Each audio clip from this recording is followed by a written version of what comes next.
and this conversation has been years in the making, because years ago we were in a fantasy league together. Yeah. The Jerry Cantrell Fantasy Celebrity League. The Alice in Chains. The Alice in Chains League. Yes, you're still in it. I'm in it. I went to the final last year. I lost in the final. We got disinvited. I don't know how. Why? How could they disinvite you? Well, here's the thing. Jerry is a friend. Wow. Jerry's a friend. I was complaining vehemently about rules. And I think, what were the rules? The one thing that really upset is Jeff Garland still in the league? Yes, Jeff Garland is still in there. Jeff made the league over us after we beat him. Playoffs. He made the playoffs. He made the playoffs, right? After we beat him, we swept him, right? And he had a worse record than us. But the last team to make the playoffs is points. I just read that. So we were, which I don't understand either. Thank you. So we had because the Miz, the wrestler, he's right now in 6th position. Yeah. By points, it shouldn't be by his record. I don't. Correct. And so we had we swept him. Yes. He didn't beat us that year. I understand. We had just beaten him to get a better record than him. Yeah. But he had more points than us, and I'm like, what? And I know fantasy football is not real football. Well, let's just not say bad things right now. No, but what I'm saying is it should mimic the best it can. That records matter. Yes. That if you have a better record than somebody, you should make the playoffs than that person. I don't want to say that I say this all the time, but integrity is everything. And it's funny because my wife will say to me all the time, "It's not real." And I will say, "You don't know what's real." It is real. And I'm not, when I say this, Rich, it's not a lie. It's not a joke. Anybody in my life, including my wife, will tell you, I would give you, you know those Grammys you were talking about? Yeah, yeah. Have them. Take them. Give me the Pop Jazzers Fantasy Football Championship, and I will give you I will gladly say, yes, the Grammy wasn't for me this year. That's okay. I worked really hard. I'm really proud of the people I'm in with.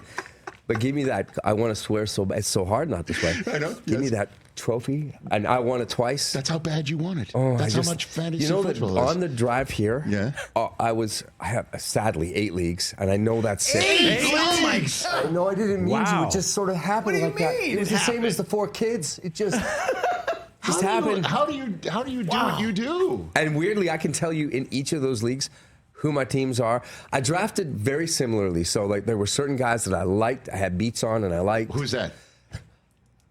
Interestingly enough, it was, I mean, the only league that's different is the Alice in Chains League. Yeah. It's because I had 8th overall pick. It was 8th. Not the best place to pick from, but when I got to my position, Jefferson was there, and I was like, you got to take Justin Jefferson. At 8th, he's sitting there. Wow. And then with my next pick, I took Barkley. I was like, are you kidding me? Barkley's there? Yes. Whoa. And then I took Kamara. I took James Cook. I went sort of RB heavy. This is in the Alice in Chains League? Yes, sir. Are you in first? You should still be in it. Well, you know what? I think you should. I think you should be. No. I complained too vehemently. And I think they had enough. I don't know. I don't know if it was you should be. Who ordered the code red? Was it Jerry? Was it Fabiano? I need to know who ordered the code red. I actually just talked to Michael Fabiano, and one of the things I said to him was, I said, listen, there's something missing from our league. And that is communication. We should be on, there needs to be a WhatsApp where we can all be talking crap to each other, because there's not enough action. But speaking of Jeff Garland, I really like Jeff. I really like Jeff. I think he's an amazing, and I hope he likes me too. I imagine this year he may not be feeling as much love for me because he did what I, by the way, refused to do. Even with the first overall pick, and I had it twice in 2 of these 8 leagues. And it was like Kevin Costner. You know what I mean? Instead of no matter what, but it was. No Christian McCaffrey, no matter what.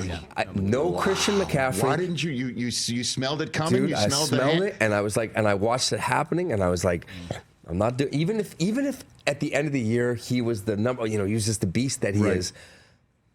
No, and so he took McCaffrey, and I quite early on. I mean, like the minute that we heard, things are kind of funky. You know what I mean? No, he'll be ready to go week 10. He's going to be. I got Jordan Mason, and then the trade proposals started coming in. You know, from hey, him. man, From him. Yeah. And I was like, well, no. Why would you? My only issue was I think I held on a little too long. I probably could have 3-4 weeks ago said, get me, but I didn't. Sold high. That's okay. So you must be in first in that league? I'm in second with the most points for.